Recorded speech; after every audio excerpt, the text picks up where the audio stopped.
नमस्कार. अक्कलकोटस्थ श्री स्वामी समर्थ महाराजांची आद्य बखर. प्रकाशक धार्मिक प्रकाशन संस्था. अभिवाचन अदिती पालिनीकर. भाग 22. श्री स्वामी समर्थ. जय जय स्वामी समर्थ. श्री स्वामी समर्थ. एके दिवशी धाकट्या वेशीबाहेर लांडोरी बोवांचे गडमाळ्यात श्री स्वामी समर्थांची स्वारी होती. तिथे एक छातीतक्या उंचीची समाधी होती. त्यावर महाराज जाऊन बसले. त्या दिवशी महाराजांनी महादेवाच्या लिंगाची पूजा केली. कानफाट्यास त्या दिवशी गावात झाडझूड करण्यास एक शिपाई धाकट्या वेशीकडे घेऊन गेला. तितक्यात मळातून श्री स्वामी समर्थ महाराज की जय असं नामघोष भक्त मंडळींनी केलेला कानफाट्याच्या काणी पडला. त्यासरशी कानफाट्याचे देहभान नाहीसे झाले आणि श्री समर्थांचं दर्शन घेण्याविषयी तो फार आतुर झाला. एक तरुण शिपाई कमरेस तलवार लटकवलेला त्याच्याबरोबर होता. त्याने त्याची विनवणी केली की आपणाला श्री स्वामींच्या दर्शनाला घेऊन जावं. शिपायाने ती गोष्ट नाकारली. बोलता बोलता पटकन शिपायाच्या हातून तलवार घेऊन ती म्यानातून काढून कानफाट्या महाराजांकडे चालला. पाच शृंखळा जशाच्या तशा होत्या. याप्रमाणे ही भीमसेनाची स्वारी नागवी तलवार घेऊन येताना पाहून महाराजा सन्निध सेवेकरी वगैरे 50 लोक होते. त्यांची पाचावर धारण बसली. जसजसा कानफाट्याजवळ येऊ लागला तसतसा एक एक जण मागे पाय काढू लागला. शेवटी कानफाट्या महाराजांच्या नजीक येई पावे तो भुजंग चपराशी व बाबासाहेब यादव सेवेकरी असे दोघे मात्र राहिले.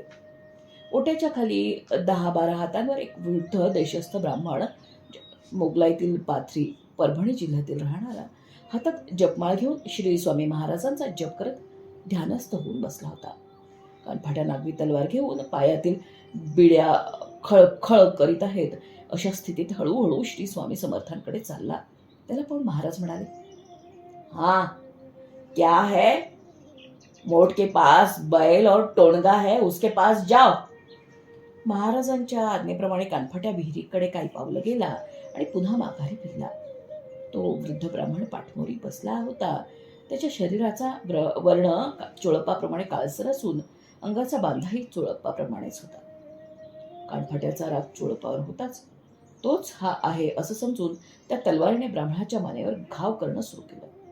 एकावर एक कचाकच 12-13 वार त्या धटिंगण कानफाट्याने गरीब ब्राह्मणाच्या मानेवर केले. एकसारखा रक्तस्राव होऊ लागला. ब्राह्मणाचे देहभान नाहीसे झाले.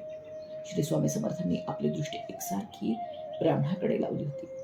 शेवटी तलवारीची मूठ तुटून पडल्यावर कानफाट्याने मारणं बंद केलं आणि स्वामी समर्थांपुढे तलवार आणून टाकली.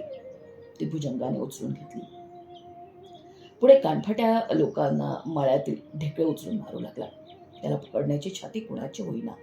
पोलीसचे लोक आणि इतर कामगार मंडळी तिथे जमली होती, पण कुणासही पकडण्याची युक्ती सुचेना. तिथे त्यात एक भल्ला कम धडगर कानफाट्याहून दांडगा तिथं आला. त्याला कानफाट्या मागे जाऊन पकडण्याची खूण केली आणि कानफाट्याला समोरच्या मंडळींनी बोलण्याच्या नादी लावली. धनगराने हळूच मागं येऊन कानफाट्याचे पाय धरून खाली पाडलं. त्या सरशी पोलिसांचे लोक पुढे सरसावून कानफाट्यास बांधून टाकले त्यांनी. असो, त्या वृद्ध ब्राह्मणाच्या जखमेवर गुरुकृपा दृष्टीच्या निरीक्षण झाल्याने त्याला त्यापासून काही विशेष धोका पोचला नाही आणि धक्काही पोचला नाही. त्याला डॉक्टरच्या दवाखान्यात पाठवलं गेलं. तिथे तो 8-10 दिवसात चांगला बरा झाला. ज्या धटिंगण कानफाट्याची एक बुक्की ब्राह्मणाचे प्राणहरण करण्यास बस होती, त्या कानफाट्याने तलवारीने मानेवर वार केलेले 10-12 वारांनीही ब्राह्मण मरू नये हा कशाचा प्रताप बरं? केवळ श्री स्वामींच्या कृपावलोकनाचाच ना. तलवार तरी गंजून घरात पडलेली होती असं नाही. रोज शिपायांनी वापरण्याची तलवार होती. श्री समर्थांच्या कृपा दृष्टी वाचून ब्राह्मणास वाचवण्यास कुणीही समर्थ झालं नसतं, अशी श्री समर्थांची अगाध लीला आहे. ब्राह्मण बरा होऊन पुन्हा श्री स्वामी सन्निधात सेवा करत राहिला. कानफाट्यास पुढे कायद्याप्रमाणे शिक्षा झाली. कानफाट्याने केलेली गर्दीची बातमी गावात पसरल्यावर मामलेदार, न्यायाधीश वगैरे मंडळी महाराजाच्या सन्निध आली. भुजंगा त्यास हकीकत सांगू लागला. महाराज येथे बसले होते, आपण येथे बसलो होतो, कानफाट्या तिकडून आला, मग असं झालो तसं झालं वगैरे हकीकत सांगत असताना महाराज त्याला रागाने म्हणाले, मोठा भोसडीचा लढाई मारला का बस. याप्रमाणे महाराजांची अगम्य लीला होती. अक्कलकोटापासून 7 कोसावर मोगलाईत केशी म्हणून एक गाव आहे. त्या गावचा आप्पा पाटील वाणी जातीचा महाराजांचा एक मोठा भक्त होता. महाराज केशी गावास वारंवार जात असत. एक वेळ महाराज त्या गावी जाऊन मारुतीच्या देवळात उतरले. तेव्हा आप्पा पाटील याला आनंद झाला. महाराजांच्या सर्व सेवेकऱ्यांचा उत्तम प्रकारे शिधा देऊन प्रयोजन त्यानं करवलं आणि एकनिष्ठपणे तो सेवा करू लागला. महाराज आल्याची बातमी ऐकून नळदुर्गाहून तालुकदार म्हणजेच असिस्टंट कलेक्टर हे समर्थांच्या दर्शनाला आले. त्यांच्याबरोबर अमीन फौजदारही आला होता. तालुकदारानं श्रींचे दर्शन घेऊन प्रार्थना केली की आपल्या गावी चलावं. महाराजांनी उत्तर दिलं, लहान घोडा घेऊन ये म्हणजे येऊ. याचा अर्थ तुला असलेली गुर्मी कमी कर म्हणजे येऊ असा होता. तालुकदारास हा खोल अर्थ कसा कळतो. त्याचा घोडा लहानच होता. तो महाराजांस बसण्यास देऊन आपण दुसऱ्या घोड्यावर बसावं असा त्याने बैत केला. त्याने अमीनास दुसरा घोडा गावातून पकडून आणण्यास हुकूम केला. अमीन जो गेला तो आप्पाची मोठी घोडी 300 रुपये किमतीची होती.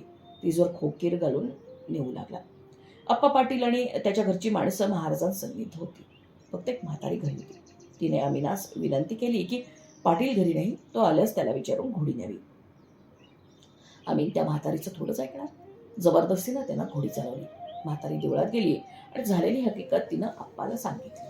आप्पा घरी येऊन अमीनास म्हणाला, मी गावचा पाटील आहे. तुम्हास एक सोडून 4 घोडे देतो, पण आपली घोडी सोडून द्यावी. काही बोलाचाल होऊन आप्पाने घोडी घरी नेली.